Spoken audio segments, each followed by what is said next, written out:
तर नमस्कार मित्रांनो, तुमचं स्वागत आहे आपल्या मिस्टी टॉक्स या चॅनलवर. मी तुमचा मित्र वीरेंद्र मोहिते पाटील आणि आपले दुसरे फाउंडर अभिजित यादव कॅमेरा सांभाळत आहेत. आणि आज आपला मित्र आहे सूरज ननावरे भुगावचा. तोही आज आलेला आहे. तो आज कॅमेरा हँडल करतोय. तर आज आपल्याबरोबर पुण्यातलेच एक आपले सबस्क्रायबर आहेत. त्यांनी आपलं खूप दिवसापासून कॉन्टॅक्ट करत आहेत. कधी त्यांना पॉसिबल होत नाही, कधी आपल्याला पॉसिबल होत नाही. तर असं करता करता आज योगायोग आलेला आहे आणि आज आपण त्यांचा पॉडकास्ट आपण कव्हर करतोय. तर सर नमस्कार. नमस्कार. तुमचं स्वागत आहे आपल्या मिस्टर टॉक्स चॅनलवर. थँक्यू. आपलं नाव सर? आदित्य. ओके. काय किस्सा घडला होता सर तुमच्याबरोबर? ॲक्च्युली ही गोष्ट जी आहे ना माझी, ही आहे 2006 सालची ऑलमोस्ट. त्यावेळेला कसं होतं की माझा बर्थडे होता आणि नोव्हेंबरचे आपले दिवस होते. खूपच म्हणजे थंडीचा प्रकार, बरीच थंडी होती. दिवाळीचा टाईम म्हणजे? हां, म्हणजे दिवाळीचा टाईम ऑलमोस्ट. तर मी दिवसभर काम केलं. रात्री मित्रांचा फोन आला की आता तुझा बर्थडे तर आपण सेलिब्रेट करू. तर भारतीय विद्यापीठच्या तिथे माझ्या मित्राचं कॅफे होतं बॅक साईडला. हां, बॅक साईडला. तर बरेच कॅफे आहेत तिथे. त्याचा एक कॅफे होता. आता युजली कसं झालं की मी युजली पोहोचलो किती वाजता, 9-9:30 वाजता वगैरे काम बिम आटपून आम्ही पोहोचलो. आम्ही तिघं जवळ जाणं सगळ्यांना. आणि त्यानंतर मग तो म्हटलं की जरा कॅफे वगैरे बंद होते, मग आपण आपलं पार्टी बिर्टी स्टार्ट करू. म्हटलं ओके, म्हटलं फाईन. मग ते 11-11:15 कॅफे बंद झालं. मग बर्थडे केक कटिंग वगैरे सगळं झालं. त्याला जवळजवळ 1:30-1:45 ऑलमोस्ट काहीतरी असे वाजले. तर त्याला कसं आपल्याकडे मोबाईल एवढं काही नव्हतं, नुसतं फक्त लँडलाईनच होते आणि आमच्या घरी फक्त लँडलाईन असायचं. जास्तीत जास्त कॉइन बॉक्स. हां, जास्तीत जास्त कॉईन बॉक्स, राईट. तर मी घरी असं सांगितलं नव्हतं. मी फक्त बोललो होतं की माझा बर्थडे सेलिब्रेट होतो आहे, तुम्ही जाऊन येतो. आणि झालं कसं की झालं मग 1-1:30 वाजला. त्याच्यानंतर मग म्हटलं चला, म्हटलं मी निघतो आता. म्हटलं तुम्ही कंटिन्यू करा तरी पण. तरी म्हटलं अरे नाही, म्हणे थांब आजच थांब. तर माझा मित्र मला ॲक्च्युली म्हटला की नको म्हणे, इथंच झोप ना, इधर सो जा, उसमें क्या है. तर म्हटलं की अरे नाही, म्हटलं मला जाऊ दे, म्हटलं मला जायचं आहे. म्हटलं मी घरी काय सांगितलं नाही की मी थांबतोय कुठे असं. तर तो म्हटलं की ठीक आहे ओके, पण म्हणे तू सिटीतून जा. आणि मला तिथून कसं आपण हायवेने पण शेवट रोडला जाऊ शकतो. म्हटलं तू सिटीतून जा, म्हटलं उगाच प्रॉब्लेम नको, ते पोलीस बिलीसचा काही प्रॉब्लेम नको. म्हटलं ठीक आहे, म्हटलं काय प्रॉब्लेम नाही. तर तो 4 वेळा मला तेच सांगत होता की म्हटलं तू गाडीवर जातोय, म्हटलं सिटीतून जा. आणि तुला कसं नवीन गाडी घेतली होती, नवीन क्रेज, सगळं पाळवायचं वगैरे. हां, ते सगळं नवीन क्रेज होते आणि चालवायचं काही लॉजिकच नव्हतं आपल्याला. तर मी म्हटलं त्याला, म्हटलं ओके केलं. आणि तरी ते निघता 2 वाजले मला ऑलमोस्ट. मग मी गाडी चालू केली. म्हटलं आता मी निघालो. म्हटलं आता कुठे ते सिटीतून जायचं, कारण मला ती भीती जास्त होती की तर म्हटलं आपण एक तर नवीन, एक तर लर्निंग लायसन्स, त्याच्यात म्हटलं जर पोलीस सिटीत पकडलंच तर म्हटलं प्रॉब्लेम नको बघाच आपल्याला. घरी फोन वगैरे परत. हां, म्हटलं परत त्याचे काही इश्यू काहीतरी होतील. म्हटलं जाऊ दे, म्हटलं जाऊ हायवेने आपण. आणि त्यावेळेला कसं होतं की कात्रजचा जो हायवे ना, तो एवढा डेव्हलप नव्हता, कारण ते आंबेगाव वगैरे सगळं डेव्हलप होत होतं त्यावेळेला, त्या कंडिशनमध्ये. तर तिथे बिल्डिंग्स वगैरे चालू असायच्या. म्हणजे दिवसभर तिथं भरपूर असं रेलचेल असायची. रात्री मग कुठेतरी थोडंफार एखादं जर ते लोक झोपले तर झोपायचे, नाही तर मग ती बिल्डिंग अख्खी असं त्याचं शांत असायचा. तर मी आपलं निघालो भारतीवरून. म्हटलं आता हायवेला पुढे जायचा. मग मी तिकडून पुढे गेलो आणि आता खरं क्रॉस करून पलीकडच्या बाजून जायला पाहिजे, कारण तिकडनं रोड शेंगट रोडला जातो. तर मी कडनं रॉंग साईडने जायला. त्याच्यावर लॉजिक नव्हतं ना, गाडी कशी चालवायची आपल्याला काय. मग मी पुढे मला जसं कळलं, कारण म्हटलं बरेच ट्रक जोरात जात आहेत आणि आपण नको चालवले. आणि नॅशनल हायवे. आणि नॅशनल हायवे परत तो, आणि त्यात एवढा डेव्हलप पण नव्हता तो, आणि खूप जोरात जायचं ट्रक. अजूनही जातात म्हणा. लाईट वगैरे पण नसेल त्यावेळेस. एक्झॅक्टली, कारण लाईट बीट म्हणजे एवढं काही नव्हतेच. म्हटलं आपण असं नको करणं, म्हणजे काम करू, वळून पलीकडच्या बाजूने येऊ.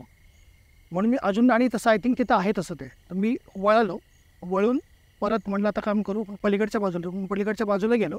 तिकडून पण थोडं रॉंग साईड मारलं, आणि रॉंग साईड मारत मी थोडं पुढे आलो. म्हटलं आता काय करायचं तिथून. तर म्हटलं काम करू, खालच्या सर्व्हिस रोड आहे छोटासा आहे, तिथून जाऊ, कारण वर एकदम थंडी खूप वाजायला लागली हायवेला. म्हटलं तिथं ॲटलिस्ट मे बी कमी जरा थंडी वाजेल. किती वाजताची गोष्ट होती? तरी आता किती 2 वाजता तिकडे निघालो. 2:30 तरी 2:15-2:30 त्या टायमिंगचा पिरियड होता. मध्यरात्रच. हां, जवळजवळ मध्यरात्रच. मी तिकडून असं खाली आलो आणि असं वळून, आणि मी वरनं बघतोय की कोण नाही आहे काय, असं की असं वळलो आणि खाली आलो. माझ्या डोक्यात काहीच नव्हतं ते, आणि म्हणजे नाही एकदम ते माझ्या डोक्यात ते चाललं होतं की आपण पार्टी काय एन्जॉय केली, काय झालं कसं झालं. मी वळून खाली आलो. खाली आल्या मला समोरच एक म्हातारा दिसला, आणि त्यावेळेला कसं मी एकदम पटकन खाली आलो, पण थोडं माझं स्पीड होतं. तर समोर एकदम अचानक तो म्हातारा आला समोर. ते रस्ते क्रॉस करणार असतात नाही की ते लोक. तर मी म्हटलं आता मी एकदम पॅनिक झालो त्यावेळेला. 2 मिनिटात पॅनिक झाला की म्हटलं आता नवीन गाडी, आपल्याला जजमेंट नाही. आणि मी कसा ब्रेक मारायचा प्रयत्न थांबलो. तर त्या जवळजवळ त्या माणसाच्या एवढ्या जवळ थांबलो मी, लिटरली या जवळ असं. तरी थोडंसं लांब असेल, पण त्याजवळ थांबलो मी. आणि थांबलो तर माझी गाडी चालूच आहे बरं का, माझी गाडी चालूच आहे.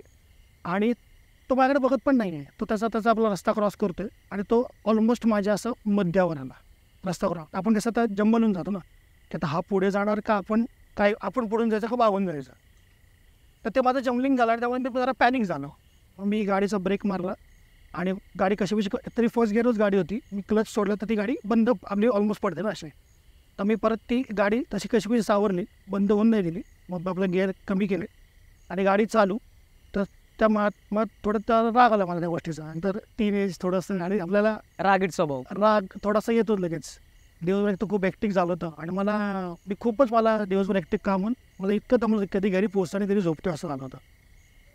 तर मी त्या माणसाला पाहिलं आणि मला एकदम डोक्यात तिटीक गेली. म्हणलं काय बाबा, म्हणजे जरा बघायचं थोडं, म्हणलं रस्ता क्रॉस करताना. तो फक्त माझ्याकडे टर्न झाला. मग त्याने असं फक्त टर्न होऊन पाहिलं आणि असा आवाज त्यांनी काढला. काहीच शब्द नाही, काही नाही, काहीच नाही. आणि तो म्हणजे आवाज आपण कसा एखादा की असं गुंगतो ना आवाज, इको टाईप असा एकदम खूप असा मोठा एकदम इकोसारखा. आणि मला एकदम त्याला खूप थंडी जाणवली, प्रचंड थंडी. म्हणजे अशी अनबेरेबल थंडी असते ना आपल्याला, की असं वाटतं की जसं काय म्हणजे हिमालयात वगैरेच उभं आहे एकदम एकदम AC च्या रूममध्ये गेलं कसं एकदम पटकन आपल्याला थंडी वाजते, एकदम भरून येते. एकदम अशी भरून येते. तरी मला त्याला काही जाणवलं नाही बरं का. ते मला तो राग डोक्यात की अरे मी याला त्याला सांगतोय की तो मध्ये आलाय आणि हा माझ्यावर ओरडतो परत असं. मी लिटरल होतो त्याच्यानंतर मी थांबलो. मी त्याला म्हटलं 1 मिनटं, म्हटलं थांबा 1 मिनटं. आता मला वाद घालायची हौस आपल्याला त्यावेळेला, त्यात गरम रक्त. म्हणल्यानं जरा 4 शब्द सांगू आपण काहीतरी ॲटलिस्ट. म्हणून मी साईड स्टँड, आता आपला नेहमीचा गाडीचा साईड स्टँड आपण किती 1 सेकंदात लावतो, त्यांना काही वेळ लागत नाही आपल्याला लावायला. म्हटलं त्यांना फक्त एवढंच बोललो मी, म्हटलं बाबा 1 मिनटं थांबा. मी असं साईड स्टँड लावलं, वर पाहिलं तो माणूस गायब. ऐगो, म्हणजे अर्ध्या सेकंडच्या आता गायब असतो माणूस. आणि राईट हँड आणि लेफ्ट हँड साईडला पाहिलं, दोन्हीकडे त्याचं पाहिलं ना, तिथून असं वर चढायला आहे आणि वर असा हायवे आहे सगळा. आणि इकडून पण असं चढण आणि तिकडनं परत आपल्याला म्हणजे काहीतरी बिल्डिंग्स होत्या असतात. बरोबर. तर मला तेव्हा लॉजिकली कळलं नाही की म्हणलं हा गेला कुठं. मी उतरलो आहे गाडीवरनं आणि मी थोडं मागे आलो, पाहिलं, म्हणलं हा मागे कुठं अंधारात गेला का काय झालं. तर तेवढा उजेड होता की माणूस दिसेल असं इन जनरल. आता माणसाला चालायला किती वेळ लागतो जनरली, आपण उतरल्यानंतर दिसेल ना माणूस. आणि असं जाऊन तरी किती लांब जाणार, 200 मीटर जरी गेलं तरी माणूस दिसतोच आपल्याला. आणि त्याला तेवढा लाईट होता म्हणजे माणूस दिसेल असा. मी उतरलो आणि एक हार्डली आय थिंक मला वाटतं 2 ते 3 मिनटं त्या माणसाला शोधतोय मी. आवाज दिला मोठ्याने, म्हटलं हो बाबा, म्हटलं कुठे तुम्ही नाही का. मला काहीच जाणवलं नाही. म्हटलं तो नाही, म्हणलं आंबवतो, म्हणला कुठेतरी गेला, लपून बसला. मी पुढे गेलो गाडीच्या, पुढे जाऊन पाहिलं, म्हटलं पुढे पळत गेला का. म्हटलं आपलं खाली वागताना म्हटलं मागे गेला का. मागे पाहिलं पहिलं, तो कुठेच नाही दिसला मला तो माणूस. बापरे. मला आत्ता पण अंगावर काठा आला आहे, पण तो मला माणूस कुठंच नाही दिसला. मी विचार करतो म्हणलं हा गेला कुठं, म्हणलं जाऊ दे, म्हणलं गेला असेल कुठेतरी. पण मी गाडीवर बसलो, थोडं मागणं मला हॉर्न आला गाडीचा. माझी गाडी बरोबर मध्यातच, तो सर्व्हिस रोड एक तर छोटा त्यावेळेला, अजून आय थिंक तो तेवढा छोटाच आहे का, आता मी तो वायडन केला असेल तर तो तेवढाच होता. आणि तो मागून हॉर्न आला मला. तर मी एकदा ऑलरेडी इरिटेड जाऊन होतो. मागे येऊन पाहिलं तर मागे एक असे ट्रॅक्स असते ना आपले ट्रॅक्स, ते बरेच लोक भरून घेऊन जातात.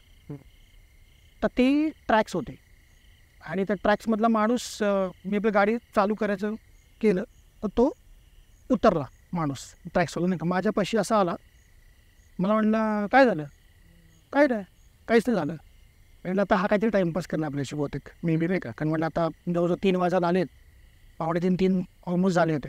म्हटलं आता काहीतरी टाईमपास करेल आपल्याशी. नाही म्हटलं काय नाही झालं. म्हटलं नाही, म्हटलं असं मध्ये का थांबलं मग.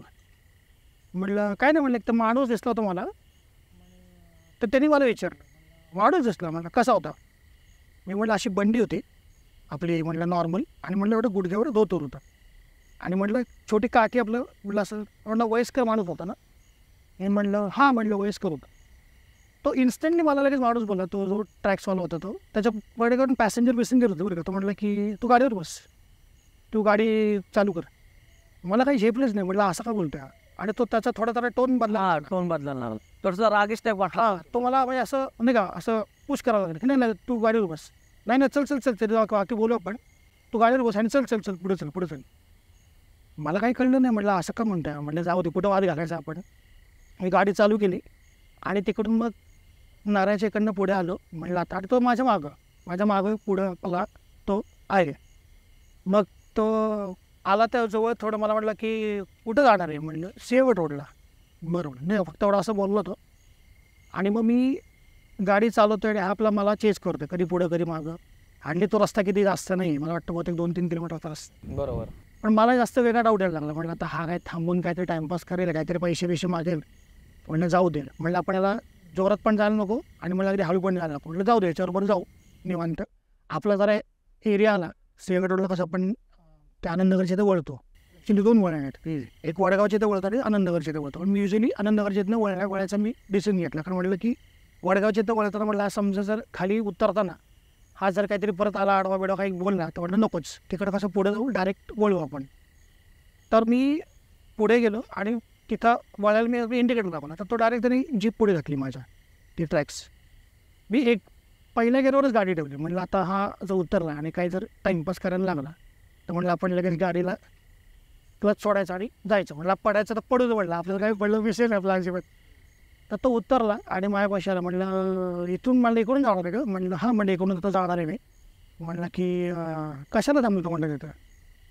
म्हणून म्हटलं सांगितलं, म्हटलं तो म्हातारा भेटला तर मला असं तसं. त्यावेळेला तो वाक्याचे बोलला ना, तो म्हटलं मला पण दिसला होता तो माणूस मेलेला आहे. बापरे.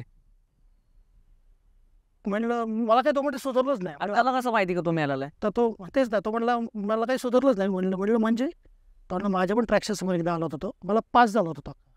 अच्छा, म्हणजे ट्रॅक्शन होतं मग तो पास झाला का डायरेक्ट. एक्झॅक्टली. मग त्याला तो अनुभव आला होता. म्हणून त्याला ते जेव्हा मी वर्णन केलं त्याला इथं ऑन द स्पॉट, तेव्हा त्याला ते कळलं की हे कुठेतरी वर्णन बरोबर हा पोरगा सांगतोय आपल्याला, नाही का. तर मग मी म्हणलं की मला तेव्हा काही लॉजिकली कळलं नाही. त्यामुळे मला एकदम तेव्हा कापर भरायला लागलं.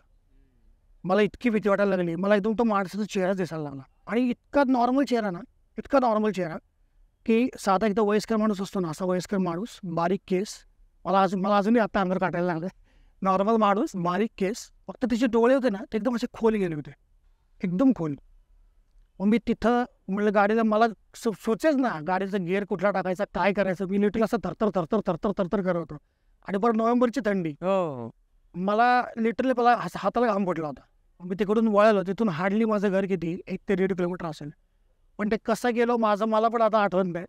मी कसं बसं गेलो घरी गेलो. घरी गाडी लावली आणि पहिलं दार वाजवलं मोठमोठ्यांनी.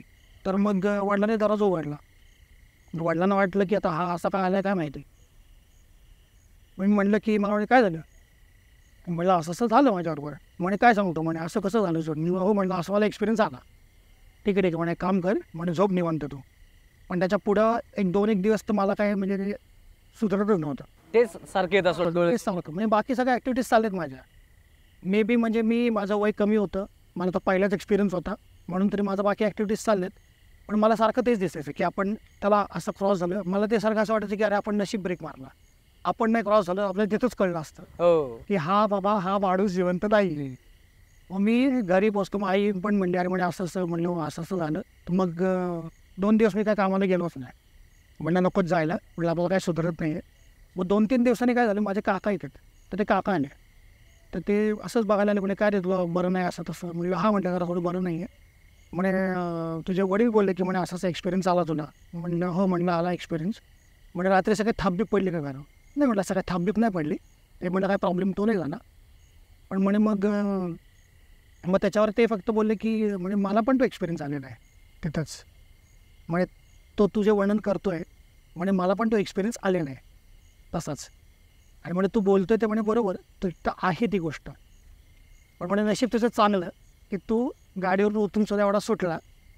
म्हणजे युजली असं म्हणतात की गाडी बिडी सोडायची नसते. बरोबर. तू कसं काय सुटला तुला माहिती बाबा. पण म्हणजे हा अख्खा असा केव्हाच एक्सपिरियन्स होता. म्हणजे तिथून ज्यावेळेस तू घरी आलास त्याच्यानंतर फक्त तुला 2 दिवसच त्रास झाला. हां 2 दिवस मला प्रॉपर त्रास झाला. ताप वगैरे थोडासा ताप यायचा किंवा थोडं त्रास सुधारायचं नाही मला, की मला सारखं तेच दिसायचं.